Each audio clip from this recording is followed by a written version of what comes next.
In a world undeveloped, where man seemingly stands desolate, dreaming of possibilities that one man cannot achieve alone, but together, with our hands locked, synced, and unified, the world is beyond accomplishable.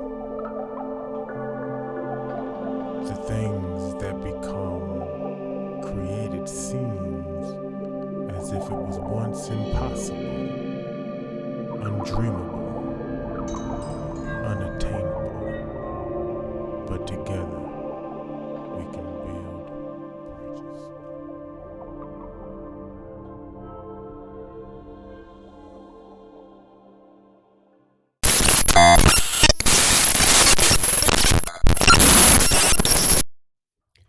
Welcome to another episode of the Available Man's Podcast, where we look to build our community from the top. We're dealing with men. We deal with men as brothers to build each other up, not to tear nobody down. That's not what we're here for. Women, you are invited to listen, to enjoy the content, to comment. That's cool. But we need to build up men. And that's what we're here to do. We're not here to get in nobody else's way, to stop any other movement, but this movement is essential. We need to start to have conversations that deal with the answer and not the problem. If you're going to present to me a problem, as a man, my first thought is, how do I fix it? This is how men operate. We listen to a problem for the answer, because that's what we need to be able to do, is fix problems. So that's what we're here for. That's our mission. All right? Is that simple? So today we're going to talk about building bridges.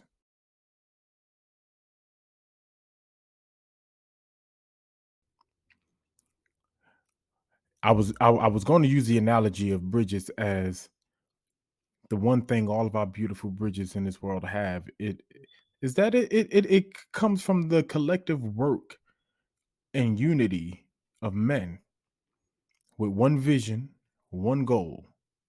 They all using the same measurements, but they are looking for one beautiful outcome.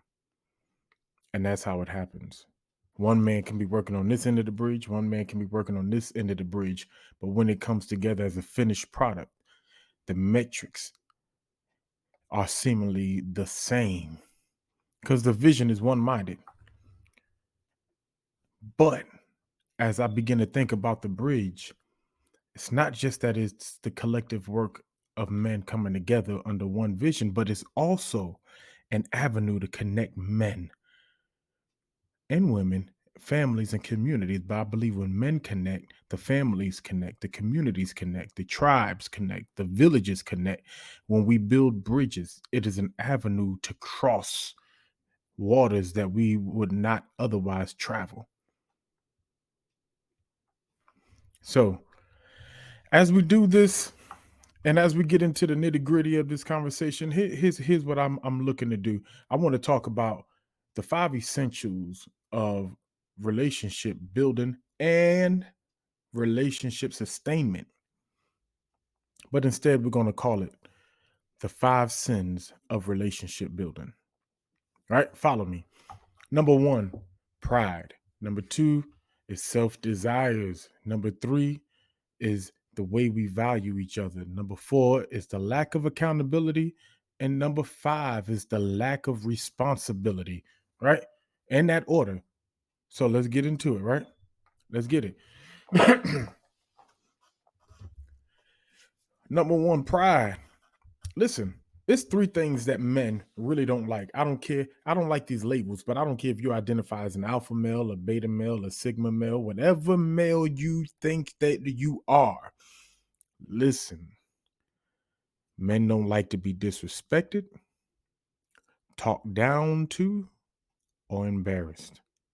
I don't think that I'm a hyper alpha male, that to where everywhere I step into, I have to be seen as masculine or whatever the case may be. But What you won't do is disrespect me.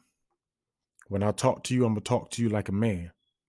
There's certain things, and I understand different cultures were taught different things about respect, right? And that's a whole nother conversation, but I'm not gonna get into that. But I know one of the things my father taught me is when you walk into the store, you hand the man across the counter your money. See, we look at people who provide a service as less than because we're providing the money for the service, right? But here's the reality, that is a man still. And it might be a woman, it don't matter. But you do not put that money on the counter. I go to the store every day and I see people throw money on the counter and then get mad when the cashier don't put the money back in their hand. Well, they're just rendering back to you the same energy you gave to them. What do you think is going to happen if you disrespect me? I'm gonna give you the exact same energy you gave me. That's just what it is, right? Talk down to. Don't talk to me like I'm your child. That's also disrespect. But don't talk to me like I'm your child. Because then I'm gonna talk to you like I'm your daddy. And that's not hyper masculine. It's respect me. A lot of these situations do not need to go the extra mile if you would just simply give respect. Right, wrong, or indiffer. The Will Smith and Chris Rock situation. At some point, Will Smith felt disrespected. I don't care if he laughed at first and then thought on the comment that was made. At the moment he decided to get up, he felt disrespected. But where my problem is somebody eventually has to become the bigger person because then he retaliated by embarrassing Chris Rock. And now a year later, Chris Rock is retaliating by embarrassing Will Smith. And now we are getting ready to create a cycle of drama for the rest of the world to relish and look at and say, look at them. No, no, no, no, no, no, no, no, no. Somebody has to be the bigger person and decide if the Rock and the Smith builds a bridge together. Not only will that be a beautiful bridge, but my God, what will come from that unity, from that single-mindedness of thought? These are two men who have done astronomical work in the entertainment business. What opportunities can they create for you and I? But let's keep going. Selfish desires. Listen. At the end of the day, in order for men to come together, we have to have a unified idea of what we want to accomplish. Anybody's making any type of mission without an end game is just doing vain work. See, I'm a Bible person, and I don't know if you remember in the Bible. And forgive me, all of my friends who believe in the Bible. I am about to paraphrase because I did not prepare this. This is coming off the top of my head. But I don't know if you remember in the scripture where he says, what man buildeth the house and does not first consider the cost? Does not you have to first build a foundation? There's so much that goes into building a house. You just can't get a bunch of wood and bricks together and just start building the house and a bunch of men are building, because we might be building 10 different houses and they will never come together as one beautiful house. Never. You have to sit down and count the cost. Bible also says to write the vision and make it plain. Why? So that those that are coming behind can read and follow. That's what we have to accomplish. That's a whole nother podcast, right? What is the vision? What should it look like? What does it look like? What's the goal? What's the end game? Somebody has to be able to stand up and say, this is what I think should happen. And if the fear is leadership and toxic leadership or whatever the case may be, then maybe we need to stop trying to create one singular leadership. If we create what what I like to call the council of eldership. And they can come and agree together. Ain't that what America has?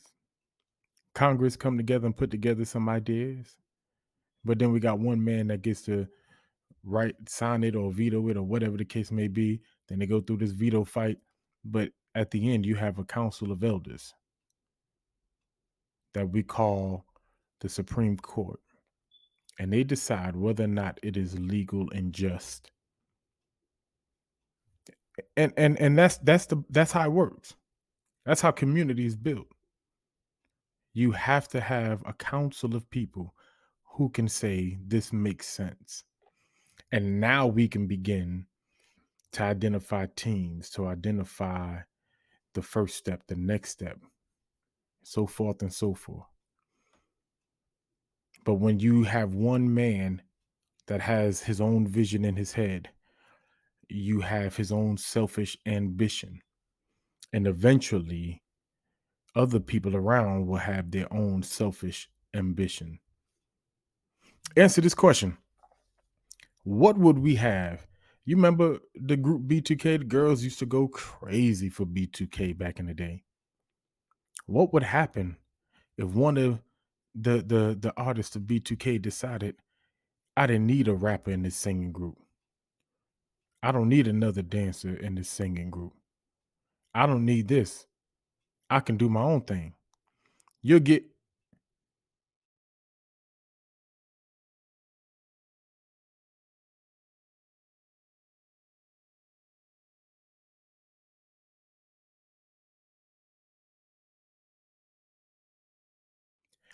never mind. Moving on, right? Listen, what's wrong with having silent partners? Listen, the other thing about selfish ambitions is sometimes you need to have silent partners. Most businesses that you see, you have what's called the face of the business. You have somebody who came in with the vision, but then you have a guy who had the resources. All he did was bring to the table the finances that was necessary to bring this vision into fruition. And now what happens when this vision comes into fruition? This business excels, this restaurant excels. And we think that the chef is making all the money. But guess what? That silent partner is making just as much of 50% as the chef is. Sometimes he's making more because he has the resources. Sometimes being a silent partner and providing the resources is just as lucrative or as important as the face. And then you have those people. I heard a brother talk. I can't remember his name. He just comes through those feeds when I'm looking at reels. And he said something that I had in my notebook, but I heard him say it much better. He said, the world need beta men. Not every man can be an alpha. Now, I don't agree with the labels, but I understand what he was saying because somebody has to get the work done. Every organization needs that person that goes above and beyond. But if that person that goes above and beyond becomes the CEO, then we lose that work ethic. Now I have to hire 3 people to do the work that this one man used to do. So sometimes your ceiling is not that it's your ceiling because you're not worthy of being the CEO. Yeah, CEOs get paid more, but it's more about, and follow me, it's more about this is where you provide the most value. And that's okay. If I can't sing but I can dance, then my value is being a dancer. And guess what? There's some backup dancers in the music industry that last longer than some of your favorite artists. I'm just saying. There's dancers in the music industry still dancing from the 90s, and we ain't heard of Craig Mack, RIP, I'm sorry. Uh, man, I can't think of one of them jokers that's still alive and kicking, right? Oh, man, that was so messy. I'm going to have to cut that. But you get what I'm saying. Somebody has to be the man that goes above and beyond for the vision. And that's okay if you're not the boss, if you're not the CEO, if you're not the team leader. You could probably be the team leader and still work and put your hand to the plow. But if you don't serve the same value at that level, then be where you are. Enjoy the fruits of the labor, right? Three, it leads me right into our third point. It's that we don't value each other. We don't. Let me go back to the Bible because I love the Bible. Y'all remember when the Bible said that we are one body but many members? If the hand says, because I'm not the eyes, I am no good.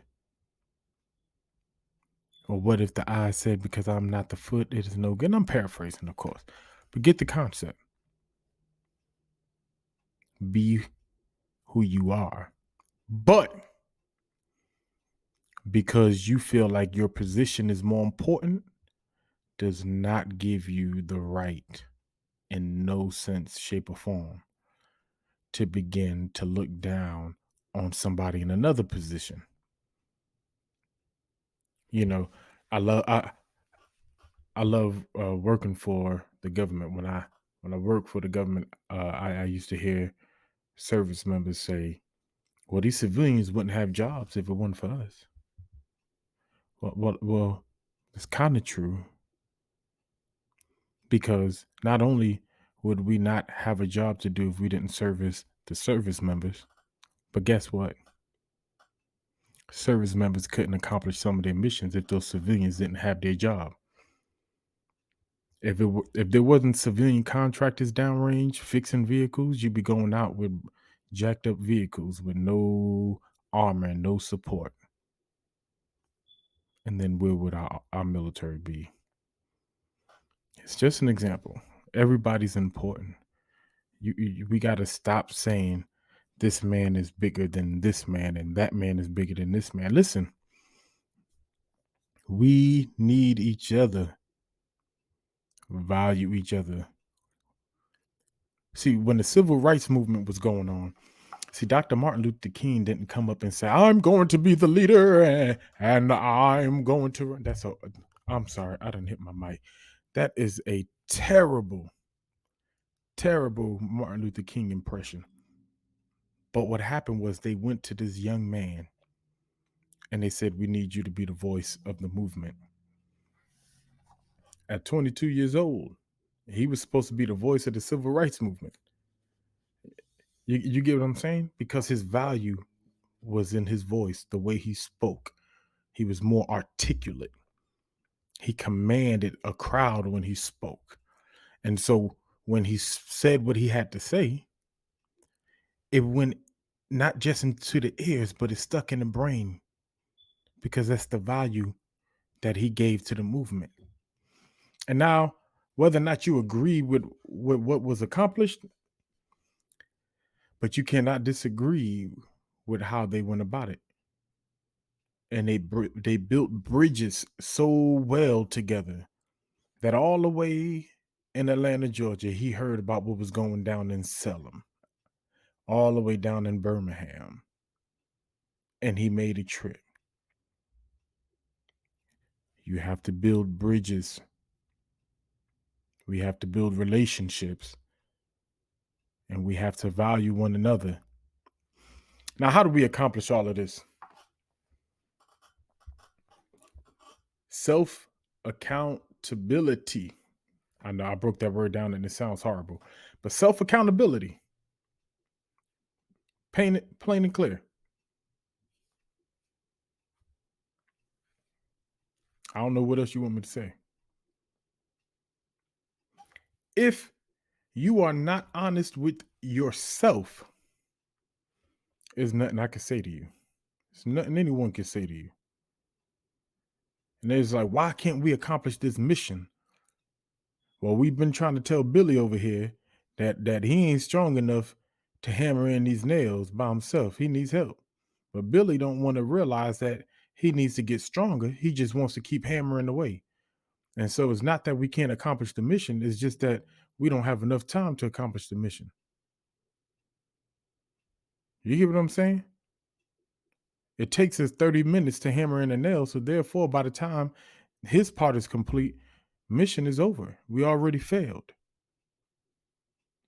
Be real with yourself, Billy. If you ain't hit the gym and you can't do that work in the proper time, that's fine. Take your butt over there to the office. But then there's some people who won't admit that they sitting in the office when they have the strength to get out there and do Billy's job better than Billy. But you're sitting in the office because it's more comfortable. Or maybe you don't have the mind to be a part of this mission. Maybe you just get on the bus and enjoy the ride. And there's people that just that does that. Look at a basketball team. There's people that never get on the court, but they're gonna get a ring at the end of the year if the team wins. Enjoy the ride. That's okay. But don't get on the floor if you know you can't shoot. Don't call out that man if you know you can't guard him. But don't sit on the bench if you know that you are a better defender. Don't sit out and try. I'm not gonna do it. I was gonna attack some basketball players because I don't believe in this load management stuff because you get paid millions of dollars to play 82 games. I don't think the math is even on that. But the fact that you still get to sit down when you tired, I understand when you hurt, but when you're tired, you get to just sit down and take some days off and you getting paid millions. And there's people out here dying and they get thousands, hundreds. I'm just saying, I digress. But lack of accountability. And sometimes lack of accountability is not just because you can't reflect on yourself properly, but it's because you can't take advice from other people. Constructive criticism is a necessity to our community. Some of y'all watching my show right now saying, man, this is a terrible show. He needs to learn how to do this and he needs to learn how to do that. Well, guess what? Hit me up. I ain't hard to find. Write a comment, leave me your email address, and I'll email you. And you could tell me what I could do better because this information needs to get out. If you help me, I get better. And if I get better, the information gets out. And if the information gets out, we can start building. Like it's number 5, lack of responsibility. You have accountability, but responsibility. You know you're not putting in your work. Come on.